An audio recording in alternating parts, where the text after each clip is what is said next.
The village of Owerri-Nka stretches across red laterite earth, its mud brick compounds rising like ancient sentinels against the darkening horizon. Smoke curls from cooking fires. Women pound yam in rhythmic percussion. Children chase a goat through narrow corridors between compounds. The world is ordinary. The world is alive. Then, a sound. Low, trembling, ancestral. A single drum. At the edge of the village square, beneath an ancient iroko tree whose roots claw into the earth like the fingers of buried giants, sits Adaeze, an old man, impossibly old, his face mapped with lines deep as river channels. His eyes are pale as boiled cassava, filmed over with the white veil of blindness. He is barefoot. His agboda is patched in 7 places. His drum, a large talking drum, its leather skin darkened with decades of use, sits between his knees like a beloved child. Adaeze beats the drum slowly. Deliberately. The sound moves through the village like something with intention, like something that knows where it is going. The villagers pause. Women straighten from their mortars. Old men tilt their heads. Even the children grow quiet for a moment, sensing something in the air they cannot name. But not everyone is humbled. Kofi strides into the village square on a horse the color of midnight. He is tall, carved from warrior tradition, his chest broad beneath a warrior's redingo tunic embroidered with the insignia of the Owerri-Nka fighting unit. Gold cuffs at his wrist. A long scar cuts from his left ear to his jaw, a scar he wears like an ornament, like a certificate of valor. He is 29 years old and he has never lost a battle. He has also never lost an argument, a bet, or a woman he desired. Kofi reins his horse at the edge of the square and looks at Adaeze. Something passes across his face. Not reverence. Not recognition. Contempt, thin as a knife blade, slides across his expression. He swings off his horse in a single fluid motion and strides toward the old blind man with the casual authority of someone who has never been told to stop. He stands over Adaeze. His shadow falls across the old man's drum. Adaeze keeps playing.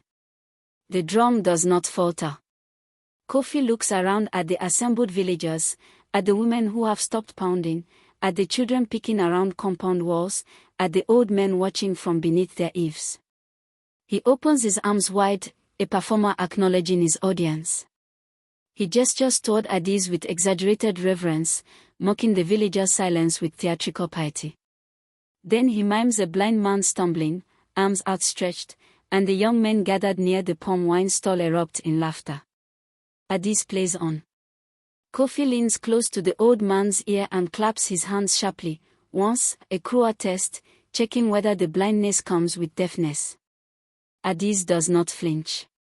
He simply turns his pale eyes in Kofi's direction, and for one terrible moment, it appears he is looking directly into the warrior's chest rather than at his face. Kofi pulls back. Something small and cold moves through him. But he buries it beneath another wide grin aimed at his audience. He walks away. Behind him, the drum changes rhythm. Torchlight eats the darkness inside the chief's compound. Chief Okafor, a heavy-set man whose authority sits on him like a second skin, whose beaded necklaces represent 30 years of leadership, receives Kofi in his receiving hall, a wide open space shielded from the night by carved wooden screens. Kofi kneels. It is a performance of humility from a man who does not understand humility, but he performs it beautifully. Chief Okafor raises him and embraces him. The compound fills with praise singers, with attendants carrying kola nut and palm wine. Kofi accepts his portion with grace. Around the fire circle, 3 other warriors sit, Emeka, square-jawed and silent, Tebena, lean as hunger itself, his eyes always slightly too still, and Obiajili, the only woman among them, a veteran fighter whose short-cropped hair and warrior marks command as much respect as any of the men. These are Kofi's inner circle. His oath brothers and oath sister.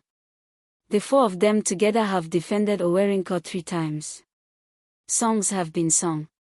Festivals held. Their names spoken in the same breath as the ancestors.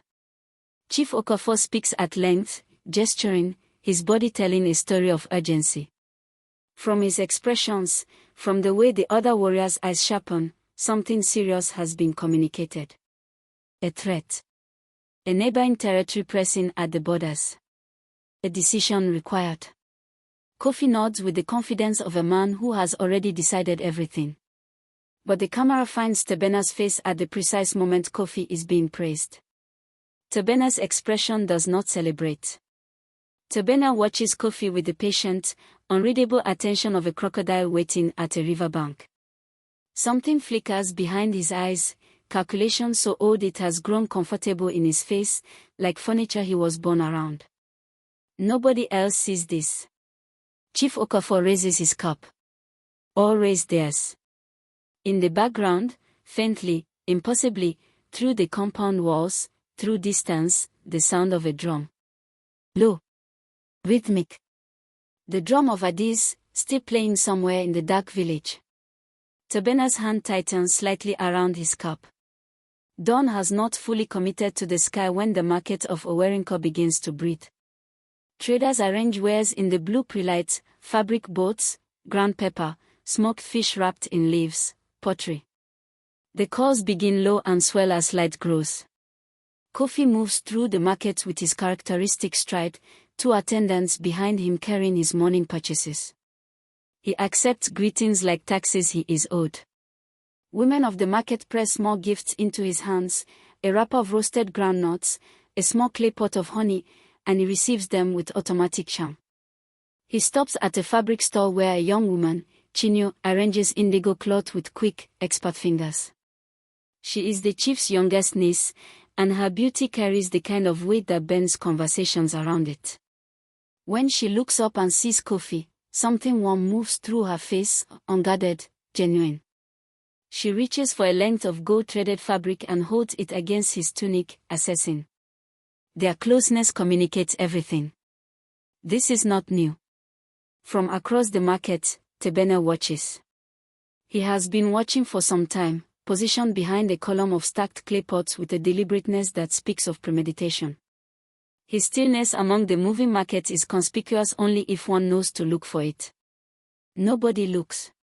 He watches Kofi and Chinyo with an expression that has traveled past jealousy into something colder.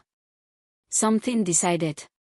He turns and walks away through the market crowd, and the camera follows him until he reaches the back edge of the market, a narrower corridor between compound walls, where a figure waits in shadow. This figure is Ose, a lean man from the neighboring territory, his clothing subtly wrong for Owerri-Nka, his eyes careful. Their meeting is brief. Something changes hands, small, wrapped in cloth. Ose melts back into shadow. Tebena rejoins the market crowd. And from somewhere close, from beneath a tattered awning where an old man sits with his drum between his knees, Adaeze beats a slow, particular rhythm. His pale eyes face the direction Tebena departed. His hands move on the drum with certainty. A market woman near him pauses, listening. She is old enough to recognize the drum language. Her face changes. She looks in the direction of Tebena's departure, then back at the drum, and her mouth compresses with the weight of understanding something she cannot yet speak aloud. The iroko tree's shade is absolute at noon. The village empties its center to the heat, most souls retreated behind compound walls. The square belongs to light, dust, and Adaeze. The old man drums alone. But he is not, in fact, alone. A child sits a few feet away, Nkechi, perhaps 7 years old, a girl whose braids have partially escaped the arrangement. She is at the age where the invisible world and the visible world still seem equally real, and she watches Adaeze with the total attention only children achieve. She has been watching him for what appears to be a very long time. The drum speaks. Not metaphorically, the talking drum of West African tradition carries tonal language, and Adaeze's drum speaks actual words in the Igbo tonal system. Nkechi tilts her head. She understands fragments. Her lips move silently, passing. Then Kofi appears at the edge of the square. He is not performing this time. No audience surrounds him. He is alone, carrying a small parcel, food, perhaps, which suggests someone sent him on an errand and he has allowed himself to drift through the square. He sees Adaeze and the contempt from the previous evening reactivates automatically, like muscle memory. He approaches again. This time he stands at Adaeze's side and makes a show of listening to the drum with his hand theatrically cupped to his ear, then shrugging widely, the performance of a man who hears nothing meaningful. He reaches out and knocks the parcel of food onto the dust in front of Adaeze. Not violently. Casually. A dismissal disguised as generosity. Adaeze stops drumming. The silence is enormous. Nkechi goes very still. Adaeze raises his face toward Kofi. Those pale eyes find him with unsettling precision. Then the old man's hands return to the drum, and the rhythm that emerges is different. Harder. Staccato at the edges. A rhythm that arrives like testimony. Kofi's smile falters. Something about the new rhythm sits differently against his skin. He cannot say why. He is not a drummer. He does not speak the drum language. But his body hears something before his mind does, and his body takes a half step back. He recovers, laughs at himself, at his own involuntary retreat, and walks away. Behind him, the drum continues its testimony. Nkechi watches Kofi's retreating back. Then she looks at Adaeze. Then at the dust where the food parcel fell. She picks it up and places it gently in the old man's lap without being asked. Adaeze's drumming softens briefly, a single bit of acknowledgement, before returning to its harder truth. The inner room of Chief Okafor's compound. Low oil lamps cast amber light across a circle of 5 faces: the chief, Kofi, Emeka, Tebena, Obiagili. A map is laid out in the center, not paper but a rendering scratched into flat clay, updated with fresh marks. The chief speaks. The warriors respond. The camera reads their body language rather than their words: urgency, strategy, the particular focused energy of people preparing for something violent and necessary. Emeka traces a route with his finger. Obiagili shakes her head and retraces it differently. Kofi watches both assessments and then places his palm flat on a particular section of the clay map with the finality of someone who has decided. Tebena agrees. His nod comes exactly one bit too quickly, before he could have fully considered Kofi's position. Agreement as performance. Agreement as camouflage. Chief Okafor looks satisfied. The circle breaks. Men rise and move toward the door. Tebena lets the others pass and lingers at the map.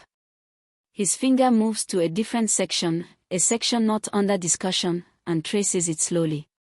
He is memorizing something. Then he straightens, composes his face, and follows the others out. The camera stays on the clay map a moment longer. On the section Tebena traced. On the route he has been memorizing that leads not to defense but to exposure, a passage through Owerri-Nka's rear boundary, unguarded, known only to the inner circle. The lamp gutters. Somewhere outside, the drum. For sharp beats in particular sequence.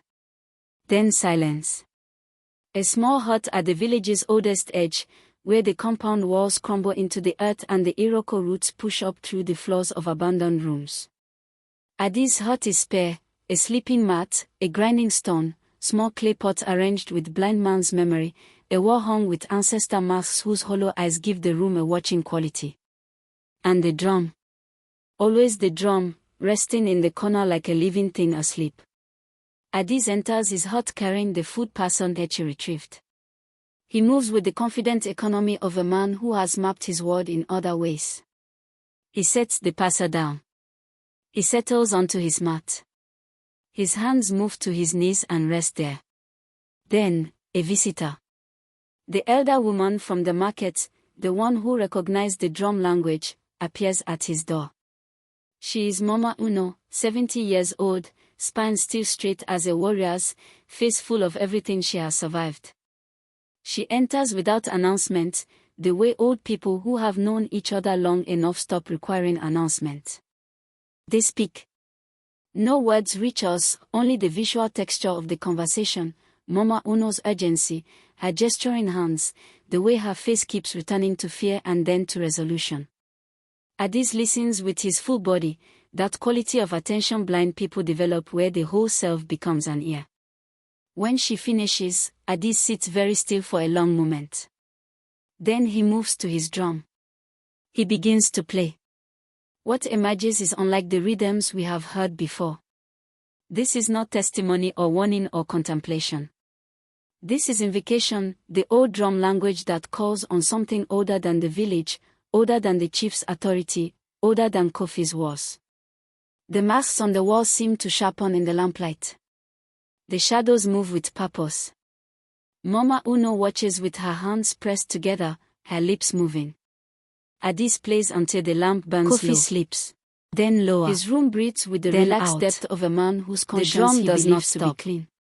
His sleeping form is large, present, authoritative even in unconsciousness. His sword leans against the wall beside his sleeping mat. His warrior tunic hangs beside the window opening, gold threads catching moonlight. Then the drums reach him. Not in the way sound normally reaches a sleeping person, gradually, gently pulling toward waking. The drums arrive like a hand placed hard on the chest. Kofi's eyes open immediately, fully. He lies still, staring at the ceiling, listening. The rhythm from outside is complex. Multiple layers, as though Adaeze has 6 hands. It is too intricate for one man, and yet Kofi knows what he heard in the square, the old man alone beneath the iroko tree. The rhythm builds and shifts, and something in the tonal language, something Kofi's brain should not be able to pass, begins to resolve into meaning. Images arrive. Not dreams, he is fully awake, but something between memory and hallucination. He sees, as though watching from outside himself, a moment from 3 seasons ago, the battlefield at the edge of the Owerri-Nka territory. He sees himself receiving a message. He sees himself making a decision that sent 12 soldiers to a position they believed was defended on the eastern side. A position that was not defended. A position Kofi knew was not defended, because the intelligence he withheld from those 12 men indicated an ambush waiting on the eastern approach. Kofi knew. He sent them anyway. Because 2 of those 12 men were witnesses to something he needed unwitnessed. Because the ambush would be explained as intelligence failure, and intelligence failure required no accountability. 9 of the 12 died. His face in the firelight now, not sleeping, not at peace, sitting upright with his back against the compound wall and his knees drawn up and his hands gripping his own face, is the face of a man being opened from the inside. The drums know. Kofi walks through the village in darkness. He wears no tunic, only a wrapper around his waist, no gold cuffs, no sword, no warrior markers.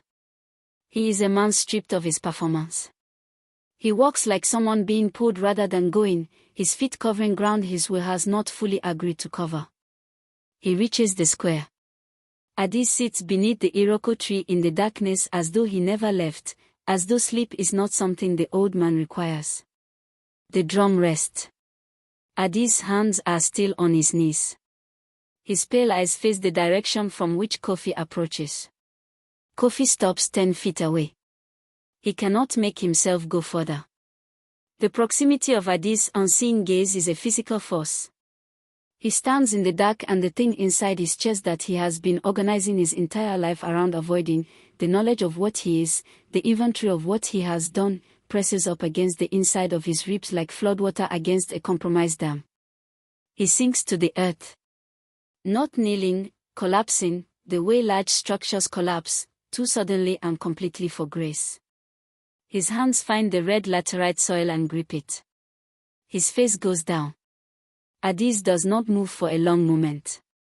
Then his hands find the drum. A single beat. Low. Resonant. The kind of sound that the earth itself might make. Then quiet. Then, from elsewhere in the village, from multiple directions, an answering rhythm. Women's hands on cooking pots. An old man's stick on a wood beam. A child turning in sleep who somehow produces a rhythmic sound on the wall beside her mat. The village itself responding, the way a body responds to a heartbeat, automatically, from the deepest level. Adaeze's face is turned toward Kofi's prostrate form. He is not performing compassion. He is not performing anything. He is simply present, a presence so complete and accepting that the darkness around him seems to settle rather than press. Kofi's shoulders shake. The warrior body is not built for weeping, and so it weeps badly, with tremendous effort, the way a kola nut cracks, not smoothly but with a sound of splitting. Color comes back to the world slowly, like a stain spreading from the eastern edge of the sky. And with the light, movement. Tobena moves through the village's back boundary with the careful step of a man who has rehearsed this route. Behind him, spaced at intervals, are shapes in the pre-dawn grey, men of Ose's territory, moving in practiced silence, weapons sheathed but accessible. Tobena leads them with the proprietary confidence of a guide who has been paid and is completing his contracted obligation. He does not see Emeka. Emeka, square-jawed, always the most patient of the group, the one whose stillness everyone mistakes for dullness, has been positioned at the back boundary since midnight. Not because he knew about Tobena. Because Emeka is the kind of soldier who double-checks everything, who walks the perimeter when others sleep, who notices that routes through rear boundaries on the clay map have been traced by a finger slightly too focused for the evening's stated strategy.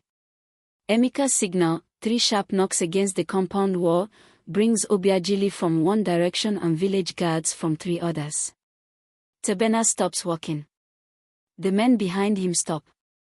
The moment stretches. In the grey dawn light, the shapes of people, the arrangement of blocked routes, the mathematics of the trap, resolve themselves in Tobena's face. He understands the geometry. He sees it fully and completely, the way a man who has spent years calculating the angles of other people's downfalls can calculate his own when it finally arrives. He stands very still. Then from the distance, from the village square, the sound of Adaeze's drum. Not the invocation rhythm. Not the testimony rhythm. Something else, a rhythm that the older villagers will later describe as the sound the drum makes when a verdict is reached.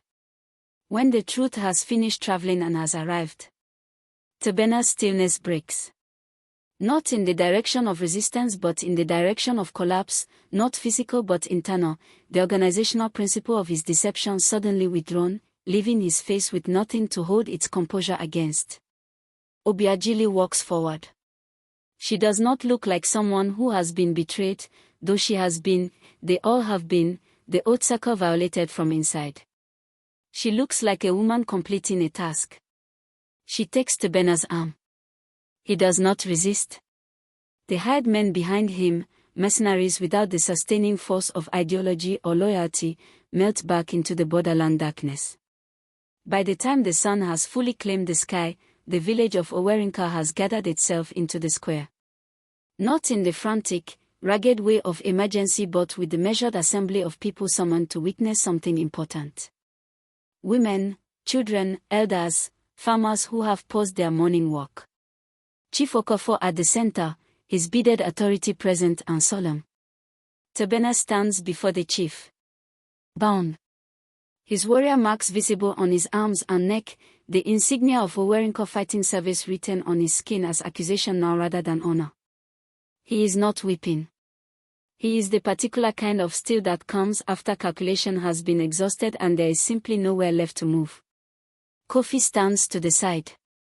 He is dressed now, properly, but something has been subtly altered in his bearing, some millimeter of the proud warrior's angle has been revised. He watches Tobena's accounting before the chief with an expression that refuses to settle, grief, relief, guilt, the complicated arithmetic of a man who understands that the betrayal being prosecuted before him shares its roots with his own buried betrayals. At the edge of the assembled village, beneath the iroko tree, where the roots provide natural seating, Adaeze is present. His drum is silent. His hands rest on his knees. His pale eyes face the square's center. Mama Uno sits nearby, watching the proceedings. Nkechi has positioned herself at Adaeze's feet, cross-legged, looking between the drama of the chief's justice and the stillness of the old drama with the assessing intelligence of a child, understanding that these two things are connected in ways the adults around her may not fully appreciate. Chief Okafor speaks his judgment. The crowd listens. Tebena receives it. Then, a thing happens that was not planned. Kofi steps forward. He moves from the warrior's position to the center of the square with the walk of a man carrying something heavy and choosing to set it down. He reaches the chief. He goes to one knee. When he looks up, his face is open in a way that everyone present recognizes as different from anything they have seen on this man's face before. No performance, no management, no calculation of affect. He speaks. We do not hear the words. But we see the chief's face as the words arrive, see it pass through surprise, through gravity, through the long complicated sigh of a leader being told that the ground under a trusted foundation has been compromised. We see Emeka and Obiageli exchange a glance across the square, a glance that contains everything it has caused them to stand beside Kofi through years of small dishonesties they may have half noticed and elected not to examine. The crowd is absolutely quiet. Adaeze's hands move on the drum. One single, quiet beat.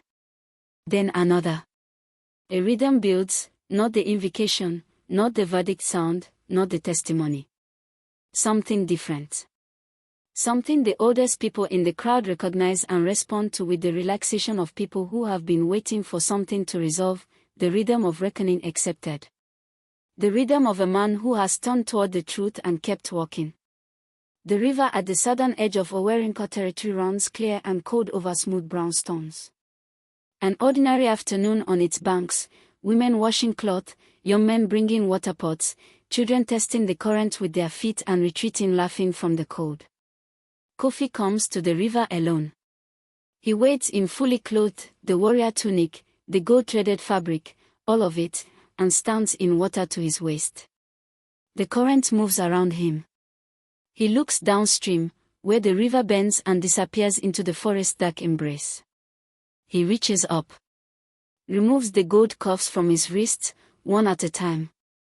Looks at them, objects that have traveled with his pride through 7 years of warfare.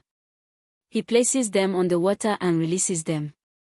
They drift a moment, catch a current, and carry into the river's motion. He reaches to the collar of his tunic and removes the warrior leader's clasp, the gold circle that marks his command rank. This too, he holds briefly. This too, he releases. The objects move away from him on the current. He stands in the river a long time. The water moves. The light on the surface is extravagant. On the riverbank, at a distance, Emeka sits on a stone.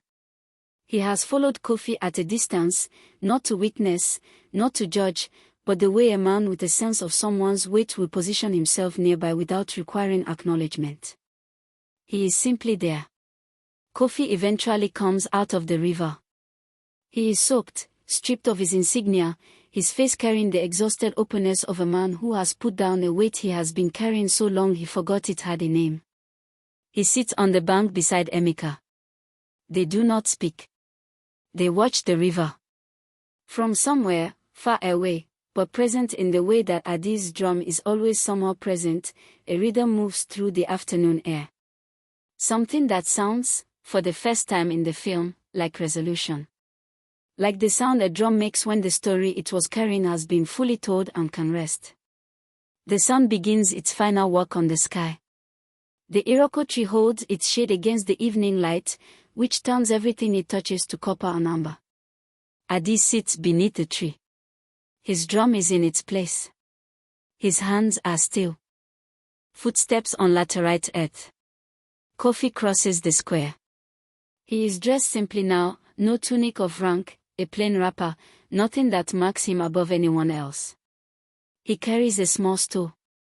He sets it at a respectful distance from Adaeze, not the distance of a supplicant begging forgiveness, but the distance of a student who understands for the first time what a teacher is. He sits. Adaeze's pale eyes find him. For a long time, nothing happens.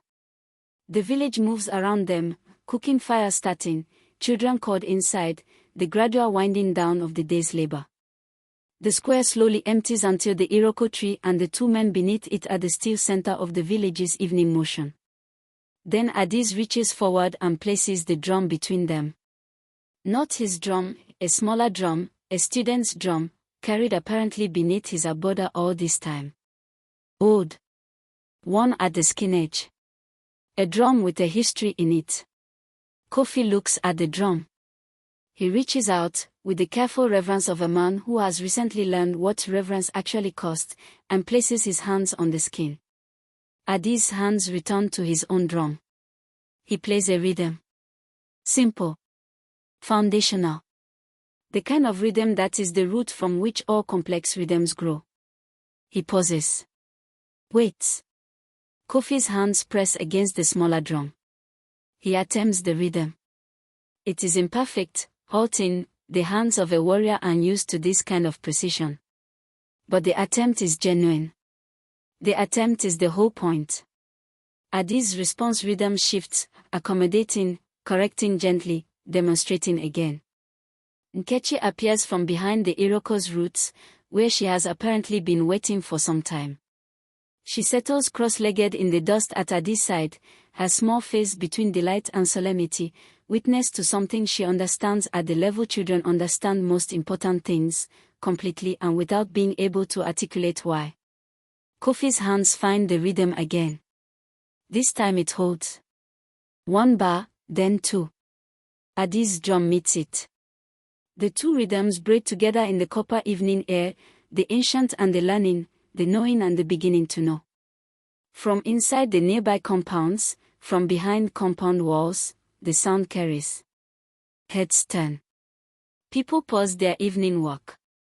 Mama Uno steps out of a compound doorway and stands listening, her arms crossed, her old face doing something complicated with its emotions that only a very long life produces, the expression of someone who has been waiting for a particular sound for a long time and is now adjusting to the reality of it actually arriving. Across the square, Emeka and Obiajili approach together, drawn by the drums. They stop at the square's edge, not wanting to interrupt, but unable to stay away. They stand side by side in the evening light, listening. What moves across Obiajili's face is neither forgiveness nor its absence but something more mature and difficult than either, the willingness to watch what comes next. The drums play on. The iroko tree holds the sky above them. The village of Owerri-Nka breathes around them. And somewhere in the drum's language, in the tonal layers that carry meaning to those who know and feeling to those who don't, Adaeze's drum says what it has been saying since the film began, through every beat and silence and testimony. The truth is not a punishment. The truth is how we find each other again. The rhythm does not stop as darkness comes. The fireflies begin. The cooking fires glow warm through compound walls. The stars claim the sky. Still the drums speak. Still the village listens.